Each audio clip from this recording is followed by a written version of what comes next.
What's shaking, everybody? It's your boy King of the Golden State coming at you with a CGC slab haul video, which is like saying that 10 times fast without breaking your tongue or something. But I got a couple of slabs which I sent into CGC to get slabbed, so to speak. And also, what else I do?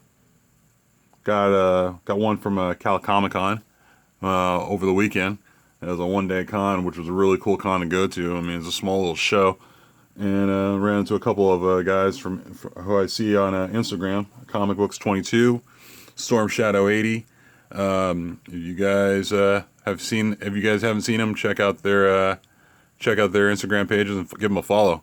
I'll see if I can find the link and put them down there in the description. They're pretty cool cats, man, when it comes to collecting, you know. So without further ado, guys, let me show you what I got. I bought this book about almost a year ago, but finally got it slabbed, you know, and it's and I just like the cover in general. Ghost Rider in #1. Well, it's pretty much like the Western Ghost Rider, and yeah, this came back to me at 8.5, and it's the origin and first appearance of the new Ghost Rider, Carter Slade, and I just love the cover. It's really cool, by Dick Ayers, who did the cover. So I got the rest of the series, but I didn't get it slapped. But this is really cool. I really dug it. I kind of wish it came back at 9. Kind of felt like there was a 9 written on this, but as far as 8.5, maybe the grader had a bad day or was grumpy that day. I don't know. So pretty cool to see that one of these new slabs. Really dug it. Also, this one I won off of an auction from James O'Brien's Auctions. Really cool. And it's the Incredible Hulk #180. It's the first appearance of it's more like a cameo appearance actually of Wolverine. You know, he's on, I believe, in the last page, sort of like one of those like, God, what's the word I'm looking for? God, you know, it's a cameo, but it's also got the Hulk versus Wendigo. You know, so I figured I'd get this one slabbed. Came back at 7.0. I was hoping for a 7.5 or maybe an 8, but, you know, I guess, you know, beggars can't be choosers, I guess. But it's cool to have this thing slabbed along with my Hulk 181, which I have slabbed at a 6. So, that was pretty cool. Also, got this one slabbed, which is a Batman Beyond #1. And, you know, it's covered by Bruce Timm. And, yeah, it came back at 9.6. I don't know whoever the grader was, but, you know, I was hoping it was going to come back at 9.8. I mean, this is after I believe I got this one pressed. Yeah, I actually got this one pressed. And for some reason, it came back at 9.8 still, which is weird. But whatever. I mean, you know, it's still a cool cover, and I'm pleased with the product. So, you know, yeah, that's about it. Also, I neglected to mention about, James O'Brien. His auctions are pretty cool. You know, I picked up a few books from him, and I'm probably taking a break from going there a little bit, you know, but this is one of the books I picked up, which is Sandman #8. Yeah, there's my reflection, there's my face.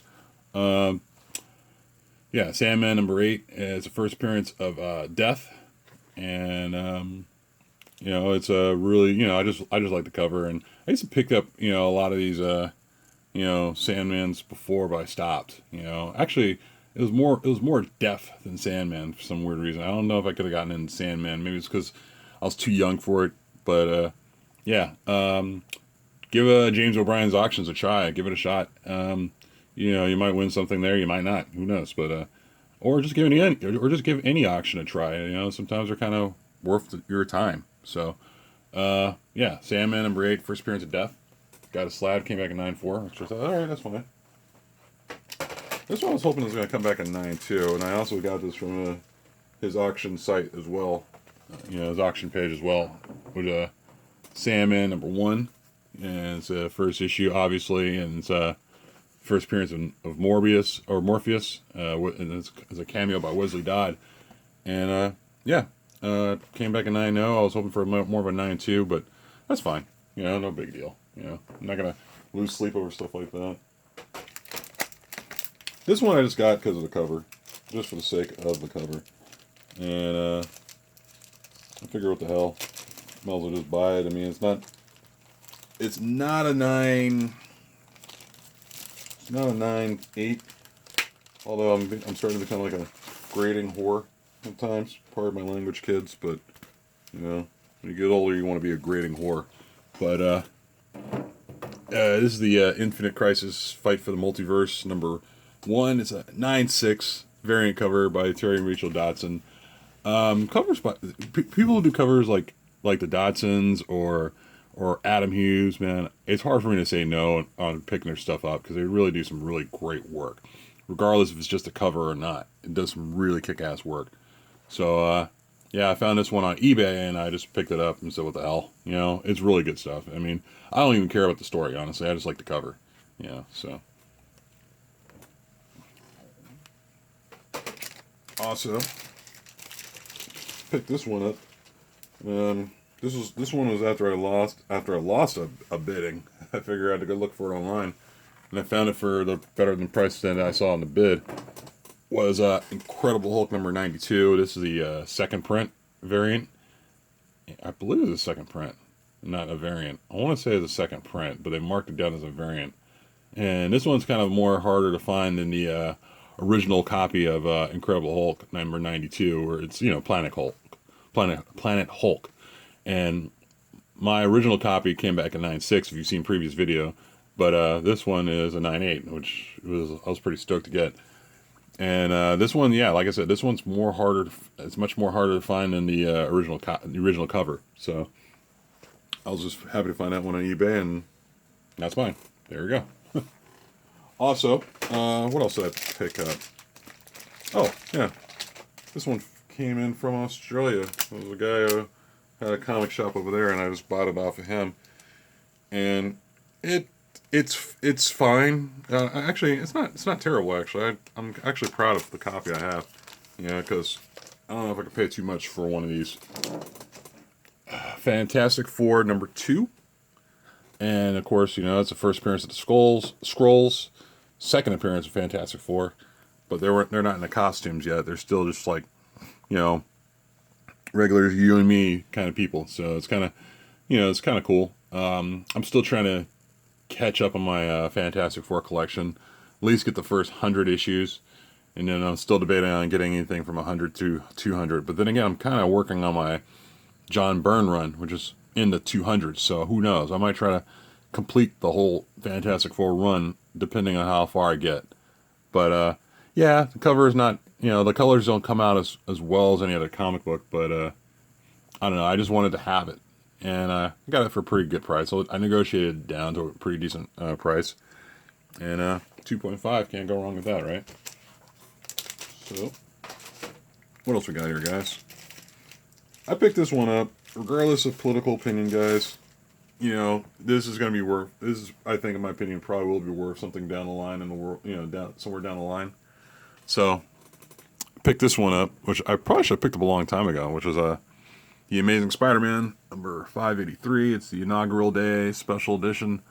And, of course, it's got Barack Obama on the cover, and, you know, yeah, I figure, why the hell not, you know, I mean, like, we'll see where it goes. I got it for a pretty decent price. It wasn't like anything where I got shelled on it, but no, you know, I collect Amazing Spider-Man, so why not have this, you know? But I also, this is like the first print, and I also got the second print. I believe it's got like an orange background, but yeah, I figure, what the hell, you know, all that's going on crazy in the world right now, you know, wouldn't hurt having this, and plus I needed to have this issue in my collection anyway, because I read Amazing Spider-Man. So, got that. Also, this is one of my books that I got back in the collection. If you guys seen my, you know, if you guys seen in my previous videos, you guys know that I lost one of these issues, and I finally got it back. And it's actually probably at a better grade than what I had the previous book for, which is Fantastic Four #49. And that is the full appearance of Galactus. I'm not sure. Maybe I posted this in a previous video. And if I did, then this is proof that I'm still happy that I got this issue. It's hard for me to keep up sometimes, you know, with all the books I have. So, yeah. I'm pretty stoked to have one, especially at 6.5. So there you have it on that. Whew. I'm almost done, guys. Got a few more books here, and let you guys go off on your day. But this one I definitely like having, which is a really cool copy of Silver Surfer number 18, and that is the Jack Kirby issue.